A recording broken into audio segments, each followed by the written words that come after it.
રાજકોટમાં દુષ્કર્મ પોક્સોની પીડિતાના કાકાની હત્યાનો મામલો. ફરિયાદ નોંધાયાના 781 દિવસ બાદ દુષ્કર્મ અને પોક્સોના મહેન્દ્રસિંહ અને યશપાલસિંહ નામના આરોપીઓ ઝડપાયા. રાજકોટ રેન્જ આઈજી નિર્લિપ્ત રાય દ્વારા 4 અધિકારીઓ વિરુદ્ધ સસ્પેન્શનની કાર્યવાહી કરવામાં આવતા ગ્રામ્ય પોલીસ સફાળી જાગી ઉઠી હતી.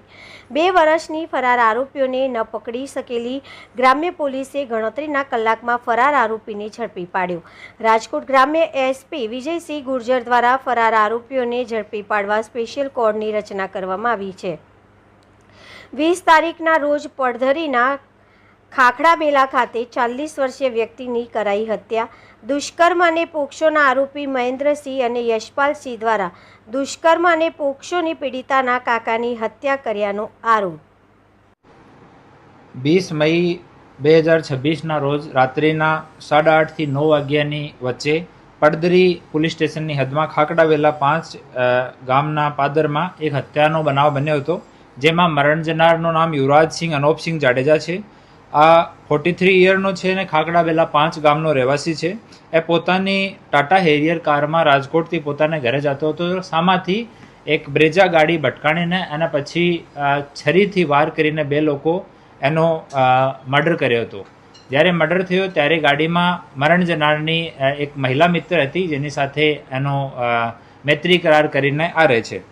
આ ઘટનાની જાણ થયા પછી પડદરી પોલીસ સ્ટેશનમાં FIR રજીસ્ટર કરવામાં આવી અને તુરંત આરોપી પકડવા માટે અને ઇન્વેસ્ટિગેશન માટે એક ટીમની રચના કરવામાં આવી, જે ટીમનો સુપરવિઝન સુશ્રી સિમરન ભારદ્વાજ ASP ધોરાજી દ્વારા કરવામાં આવ્યો અને LCBના PI, પડદરી પોલીસ સ્ટેશનના PI, સાયબરના PI, PSI AB Jadeja, Bhayavadar, LCBના PI અને SOGના PI આની સુપરવિઝનમાં અલગ અલગ ટીમોની રચના કરવામાં આવી હતી.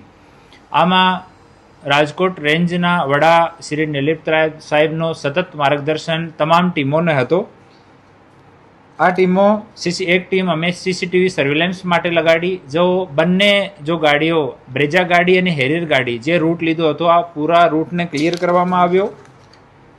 બીજી ટીમે મોબાઈલ અને ટેકનિકલ સર્વેલન્સ માટે જેટલા પણ આ ખાખરાબેલા ગામના પરિવારના મિત્રો જેટલા પણ સંપર્કમાં છે, તમામ લોકોનો કન્ટિન્યુ મોબાઈલ ઓર ટેલિકોમનો સર્વેલન્સ કન્ટિન્યુ કરવામાં આવ્યો.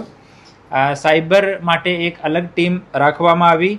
હ્યુમન ઇન્ટેલિજન્સ અને બાતમીદારોથી સંપર્ક માટે અલગ ટીમ કાર્ય કરતી હતી. અલગ અને ANPR માટે અમારી નેત્રમની ટીમ કન્ટિન્યુ કામ કરતી હતી. આ જ્યારે અલગ અલગ ટીમો કામ કરતી હતી ત્યારે અમારી એક ટીમ જેનો સુપરવિઝન AB જાડેજા PSI કરતા હતા, આ ટીમને સૂચના મળી કે આરોપીઓ જે છે એ રાજસ્થાન અને ગુજરાતના બોર્ડર ઉપર બનાસકાંઠા જિલ્લામાં છે અને ત્યાંથી આજે રાત્રિમાં સવારે 3 વાગ્યાની આજુબાજુમાં આ બંને આરોપીઓને ઝડપી પાડવામાં આવ્યા છે અને હાલ આરોપીઓ ને હસ્તગત કરવાની, અરેસ્ટ કરવાની કાર્યવાહી ચાલુ છે. આ આરોપીઓ પર 2024માં પોક્સોનો ગુનો દાખલ થયેલો હતો પડદરી પોલીસ સ્ટેશનમાં, જેમાં એ લોકો વોન્ટેડ હતા. આ કેસમાં પણ એની અટક કરવામાં આવશે. આ ઘટનામાં જો બ્રેજા ગાડી એ લોકો યુઝ કરી છે, આ ગાડી કચ્છમાંથી કાના આહિરના નામ પર છે.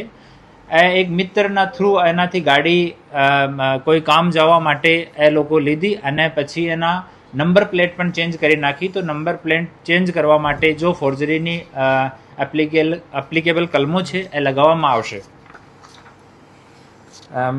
આમાં 3 છરીઓ ઘટના સ્થળથી બરામદ કરવામાં આવી છે અને બંને ગાડીઓ ત્યાં જો સ્ક્રેચ માર્ક્સ છે એ છરી એ તમામ વસ્તુ FSLમાં મોકલવામાં આવી છે.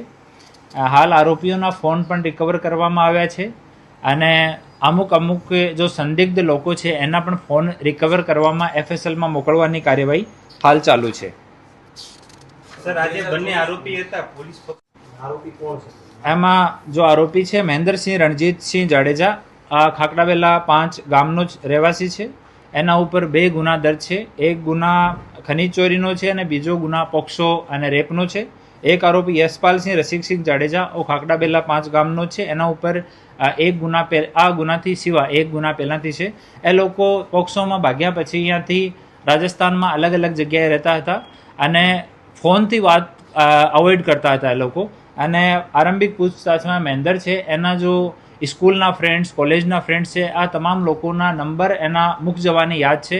આ લોકો સાથે અમુક સમયમાં કોઈ રેન્ડમ હોટલનો ફોન લઈને એના ઉપરથી એને ફોન કરતો અને ક્યારે પૈસાની જરૂરત હોય તો હોટલવાળા કે પેટ્રોલ પંપવાળા ઉપર કે ફોનપેવાળા ઉપર, રિચાર્જવાળા ઉપર પૈસા ટ્રાન્સફર કરાવીને ત્યાંથી અને કે 5,000 રૂપિયા ઉપાડવાના છે તો 500 રૂપિયા ત્યાં છોડી દીધા અને 4,000 રૂપિયા લઈને ત્યાંથી નીકળી ગયા. અમુક સમયે એ લોકો મનાલીમાં બી અલગ અલગ હોટલ્સમાં કુક તરીકે કામ કર્યો છે, જેમાં મહેન્દર કુક તરીકે અને યશપાલ જો છે એના સહાયક તરીકે કામ કર્યો છે. તો એમ એ જો 1.5 થી 2 વર્ષનો જો સમયગાળો છે, આમ અલગ અલગ જગ્યાએ એ લોકો રહ્યા હતા. આરંભિક પૂછતાછમાં જાણવા મળ્યો છે. હાલ ડિટેલ પૂછતાછ એની ચાલુ છે. ફર્ધર જે વસ્તુ મળશે એને આપણે ઓફિશિયલી ઇન્ફોર્મ કરવામાં આવશે. મૃતકે એક અરજી પણ કરી હતી કે એમની જાનનું જોખમ છે 6 મહિના પછી. હા, શું એમાં સાહેબ હકીકત હતી અરજીમાં? હા, અરજી FIR પછી અમુક સમય પછી પડદરી પોલીસ સ્ટેશનમાં અરજી થઈ હતી અને અરજીની તપાસ પણ થઈ હતી. આ તમામ વસ્તુની માનનીય DIG સાહેબના માર્ગદર્શનમાં ફરીથી ઇન્વેસ્ટિગેશન કરવામાં આવી રહ્યું છે અને આમાં જે બેદરકારી કોઈ સામે આવશે તો એના વિરુદ્ધમાં પગલાં લેવામાં આવશે. 2024ની જે પોક્સોની ફરિયાદ હતી ને આ હત્યા એ વચ્ચે શું કનેક્શન છે?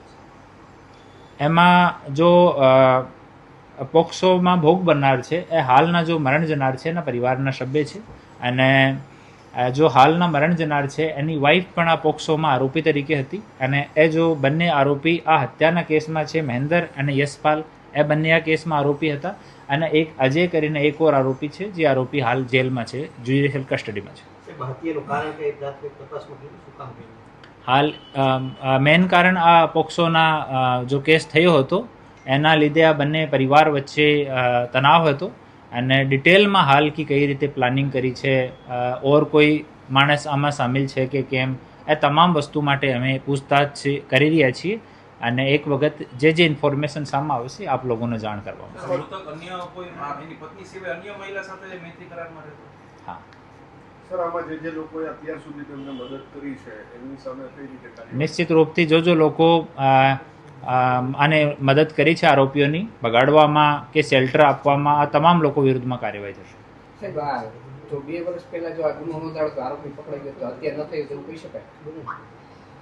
આ તપાસનો વિષય છે, તપાસ કરીને કહી શકાય. સર, આ 2 વર્ષ દરમિયાન આ હત્યા પછી રાજસ્થાન બોર્ડર ઉપર હતા કે આ 2 વર્ષ દરમિયાન એ બાજુ? 2 વર્ષ દરમિયાન રાજસ્થાન, હરિયાણા, મનાલી આ અલગ અલગ જગ્યામાં એ લોકો રોકાયા હતા. Okay, thank you sir.